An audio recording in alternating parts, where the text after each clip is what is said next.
Hi, I'm Derek O'Reilly, and for over 30 years I've been a licensed London taxi driver. For 20 years, I taught the knowledge to prospective London cab drivers. During this podcast, I'm going to be joined by experts who are going to bring the forgotten and secret history of London to life. In this episode, we're going to look at the Cutter Riots.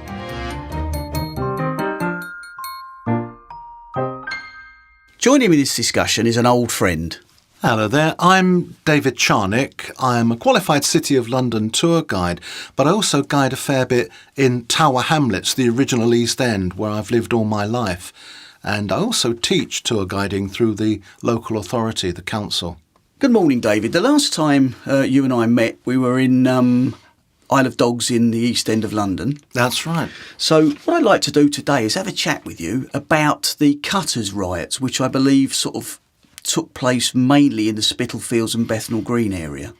That's correct, yes. They took place in the 1760s and involved silk weavers, because the silk weaving trade, and indeed silk as a whole, was the major trade in the East End of London in the 1700s. When I say the East End, that's literally the western part of the East End as it touches onto the city. So Spitalfields heading north to Bethnal Green, then up to Shoreditch and out eastwards a little bit to Stepney and Whitechapel. Yes, because when I'm teaching the knowledge, one of the things we always bring up to help people remember, you know, the names of the streets and the roads, is events that occurred in these areas. And sort of Crispin Street and Fournier Street and all those little side roads were, I think, a key part of this. So can you tell me what sort of led to the riots? In the 18th century, lots of trades were getting very active because of poor conditions and poor pay and that sort of thing. Everyone from coal heavers all the way up to hat makers, you know, and that sort of far more genteel trade. But it was the silk weavers that were most active. And they had two major problems. One of them was, as I say, the pay, because you have the master weavers. They're the people who've got the money. They have worked their way up and invested, and they've got the money, and they employ the journeymen who actually do the work. And so the master weavers provide the looms, because of course this is a cottage industry, hand looms, you know, pre-industrial stuff. And they would provide the looms and the silk to be woven, and then the journeyman would get on with it.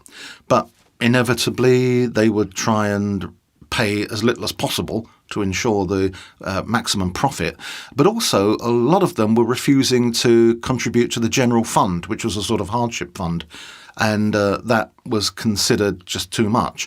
And so by the 1760s, there was so much pressure on the trade that the weavers themselves decided to take things into their own hands. There'd already been a lot of action, like marching on Westminster with great black flags and things like that because of the pressures on the trade, and also attacking women who were wearing cotton dresses because they should be wearing proper silk dresses, you know, whereas cotton cloth or calico was being imported from India by the East India Company, and that was undercutting the silk trade. And they would actually go around with bottles of ink and throw the ink over these women's dresses to spoil them. You know? So it was a form of early trade unionism with a touch of violence to it. It certainly was direct action, yes, that's right, yeah. Although the activities were organised on a small scale. You had these things called combinations or committees, which weren't just in the silk trade, they were other trades as well, but it's just the ones of the silk trade and the silk weavers that were most high profile. But these small combinations would be small gangs of craftsmen.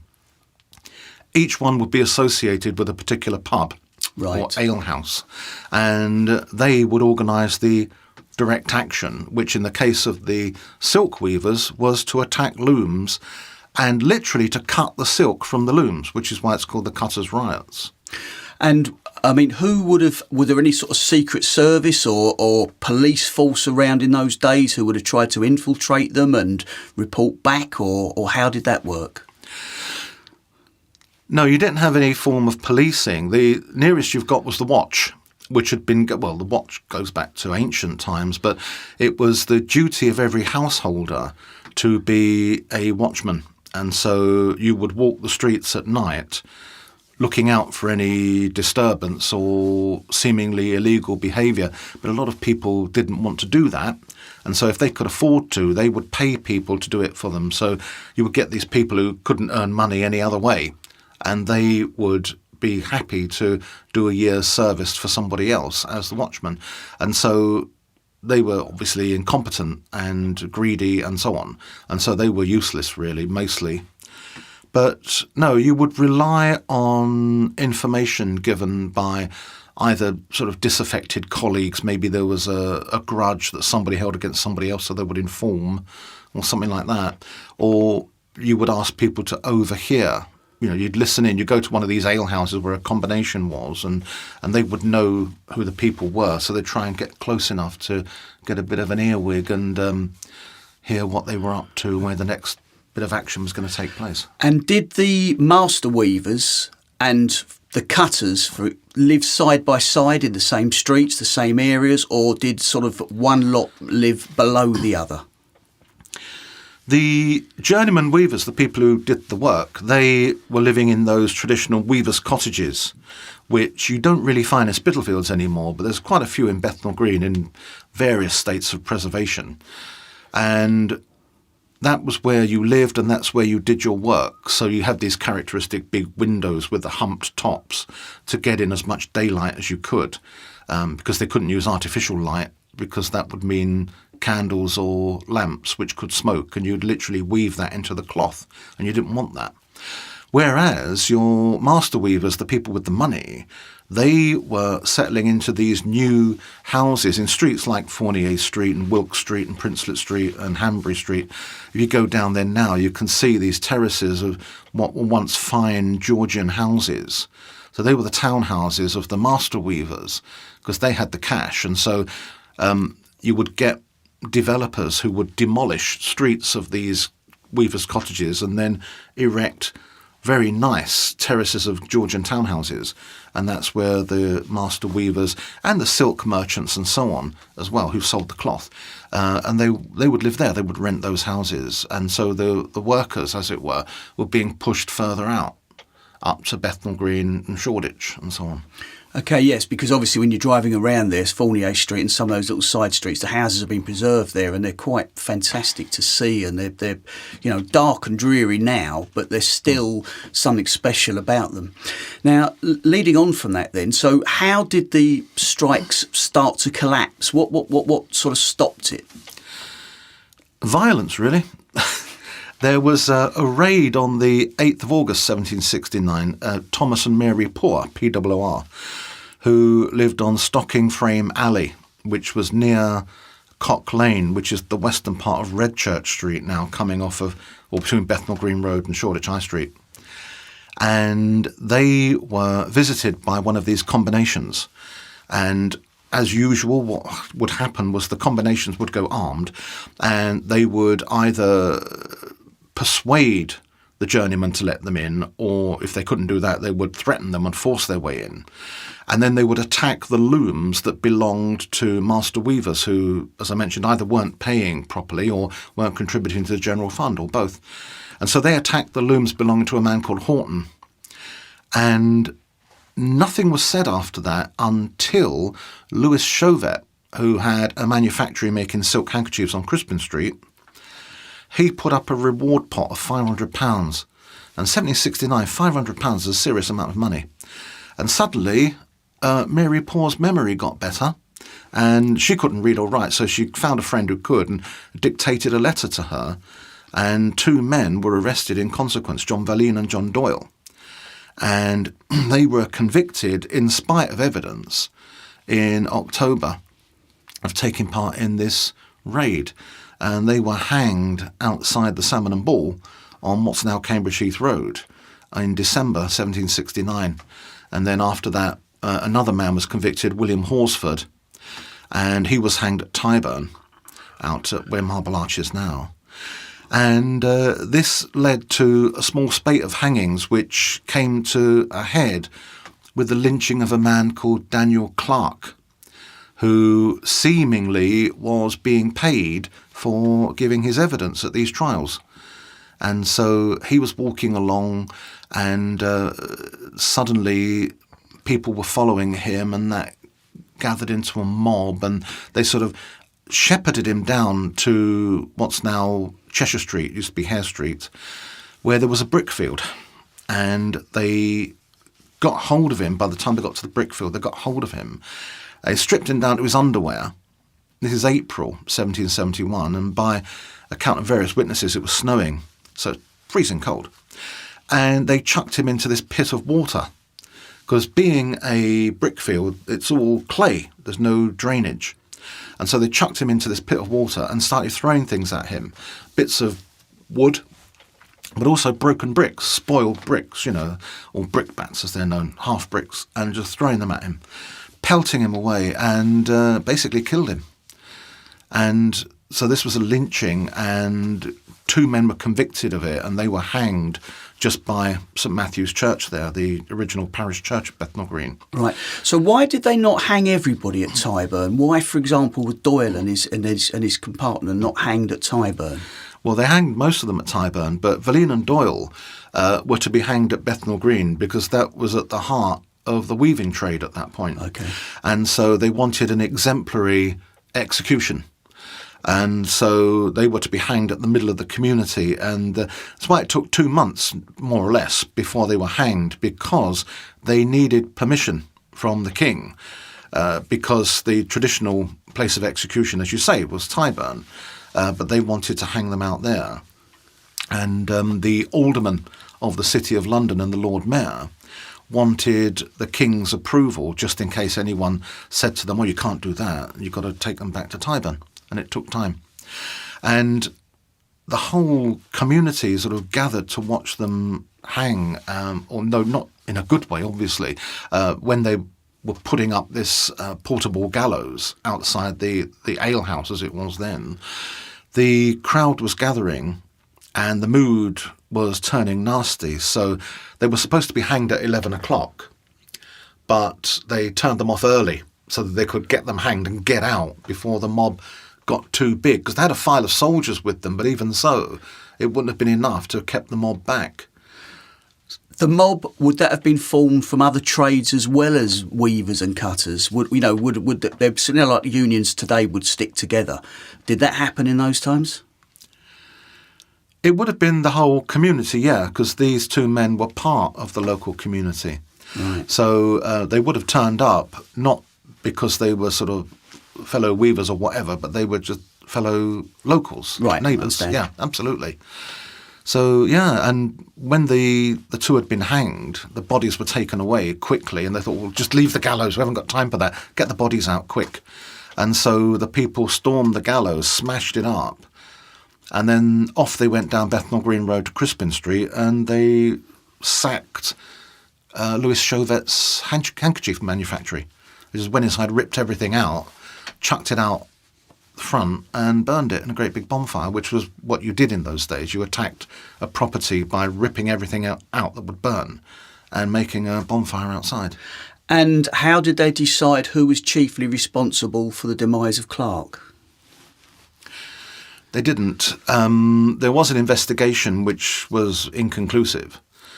And so they managed to get sufficient evidence against 2 men who were hanged, again, locally as an exemplary thing. But by that time, all the rioting and stuff was running out of steam. And so this seems to have been the last act of violence, the violence against Daniel Clark. So that was 1771, and 2 years later you get the Spitalfields Acts beginning to appear. And this was legislation to set the rate of pay. So every quarter, every 3 months, the magistrates of Middlesex would get together with the aldermen of the City of London, and they would set the wages. And there was a complete scale from throwsters up to the sellers of the actual fabric itself. And that was all set and fixed every 3 months. And that was supposed to help. The trouble was it ended up strangling the industry, because it meant you couldn't pay low wages during the slack periods. You had to pay the standard wages. So instead of taking on a lot of people at a lower wage, the the journeymen would only be employed at the standard wage, which meant only a few of them could be employed, and you had unemployment appearing for the first time. And also you couldn't reward industry because you couldn't put up the wages because they were fixed. And so you couldn't reward innovation and so on, and productivity. So ultimately, of course, the trade was overtaken. It was already being pressurised by industrially produced textiles as it was. How long after did it last? I mean, at what period did it sort of peter out so it became non-existent anymore? The trade was more or less strangled by the time the Spitalfields Acts were repealed in 1824. But weaving did carry on, certainly through the 19th century into the 20th, but on a very small scale.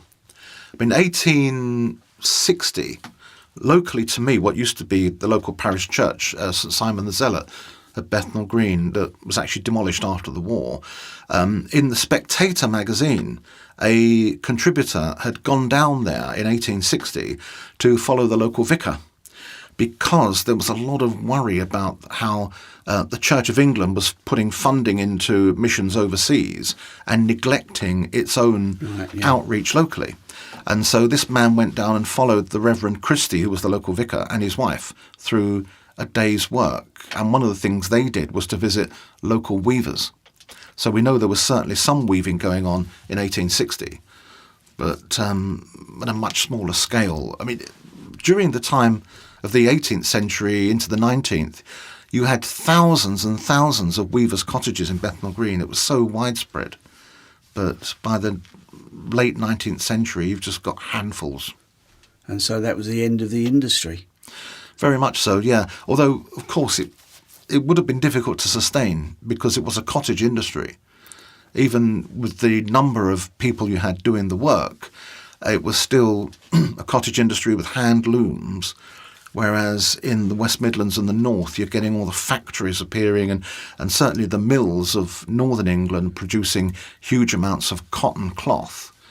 Because cotton, of course, was the big enemy to silk because it took the place of silk. It was what you had your new underwear made of. It was a lot cheaper and more hard-wearing as well. And the original silk weavers, were they born and bred in that area, or were they immigrants who brought the skills with them? There was a mixture of people. Of course, when we think of silk weaving in the East End, we think of the Huguenots, the Protestant French, who were fleeing the persecution. They were already being persecuted, but in 1685, the Edict of Fontainebleau came along, which said you had to be a Catholic, and that meant a lot of immigration from France. And the Huguenots that came to London, they settled in Soho and Spitalfields. And so the ones that settled in Spitalfields largely got involved in the silk trade. So there was a silk weaving trade in France, and so a number of weavers came over, and they brought innovations of technique with them. But they got involved in an existing trade. But also there were other nationalities, especially the Irish, because of course the Irish got very fine weaving traditions. And going back to Valine and Doyle, well, you can tell from their surnames, Valine was Huguenot French, Doyle was Irish. So a lot of Irish involved. In fact, Daniel Murphy was the head one of these combinations in Bethnal Green that was raided on the 30th of September at the Dolphin Ale House. And the ale houses you refer to, are they largely gone now, or are any of them surviving? Most of them are gone, but the thing about the 18th century alehouses in an area like Bethnal Green is they got replaced in the 19th century by Victorian pubs. Because London was becoming industrial, you had a much greater population, greater density of population who needed to be better served by bigger pubs. So the Salmon and Ball, where Doyle were hanged, I mean, that goes back to 1733. That's still there, but it's a Victorian pub. The Old George, which goes back to 1703, possibly two, which is the oldest continually occupied pub site in Bethnal Green, that's still occupied by a pub, but again a Victorian one, and so on. There was a big raid on a combination at the Dolphin Ale House on New Cock Lane, which is the eastern part of Redchurch Street, on 30th of September 1769, and that was replaced with a Victorian pub, which is now a shop that sells household goods. So kitchenware, that kind of thing, bespoke, well, not bespoke, but boutique kitchenware. So there's a continuing evolution, which I find fascinating, of the buildings in the East End. As soon as they knock them down, they're replaced with something else, or there's an evolution that takes place, as you say, from pubs to alehouses to pubs. That's very true. Although, of course, with the nature of development today, that's not necessarily the case. I mean, you've got what used to be the Bladebone pub on Bethnal Green Road, which became very notorious because of its association with the British Union of Fascists in the 30s, and then the post-war rebuild was associated very much with the National Front in the 70s and the 80s and the British National Party and that sort of thing. That became a noodle bar in the 1990s, but that was demolished just a few years ago to be replaced with a small block of flats. And these little small blocks of flats keep appearing on, especially if you've got a standalone building. I mean, a pub, you've got loads of, you used to say, use it or lose it. But nowadays, you've got lots of little community pubs that stand alone. And they're very much used, but they will never be as profitable as the site is profitable for development. And so, you've got various instances around where pubs have just been demolished. I mean, just a little bit further east on Globe Road, quite near where I am, all the pubs have been demolished over time, over the last, 20 years, and replaced with teeny blocks of flats. So I suppose when we look back at the Cutter Riots, where they used the alehouse as a meeting place, subsequent groups have also used those pubs as meeting places for whatever their various concerns would be. Yeah, the pub was always the focus of the community. That's the thing. Especially when you get to the 19th century, as I say, with London expanding because of the docks, because of industry and so on.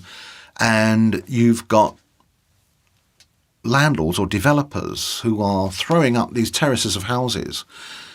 They want to maximise their rental income. And so what they would do would be to let out a room at a time. Now, no matter how big your family is, you can only get a room. So that's where all those stories come from about whole families living in one room. So the pub, for a start, gave you a bit of elbow room. You could go down there. And that gave you the focus of life, because you couldn't have people around to your place. No. Because it was full of the family. And you didn't have, where else would you meet? That's the thing. So people would meet, groups would meet in the upstairs rooms at pubs. And we talked about the Huguenots. Well, there were a lot of Huguenot benefit societies, a lot of them based around specific areas of France or specific cities, So the Huguenots from there would belong to these beneficial societies. And they, of course, were all based in pubs. Yeah, everything was based in pubs. They really were the hub of the community. And switching back again to the Cutter Riots, had they organised themselves as a massive group, or were they based around the individual alehouses? The actual combinations themselves, each one was based at a specific alehouse. So the wider context was the trade itself. So you were all following the same trade, you were all suffering the same problems, and you all had the same issues, etc. So there was the sense of community in that way, but they weren't organised together. They would coordinate with each other, from time to time. Right, that's what I was wondering. Yeah, and there have been letters that have survived between one particular combination in London and a group in Dublin, which again, the Irish connection that I mentioned earlier, and the two were sort of sending messages of mutual support, and that sort of thing. So there's evidence of coordination, but not in any sort of meaningful way. So they didn't all get together to attack certain master weavers' equipment and stuff, that sort of thing. But, there were big marches, as I mentioned earlier, and that sort of thing. So there were the other kinds of campaign. OK, David, it's been very interesting once again. Next week, we're going to continue with the theme of riots, and we're going to discuss the Gordon Riots. Yes, the beginning of modern rioting in many ways. OK, thank you once again. Thank you very much, Dereck. A pleasure.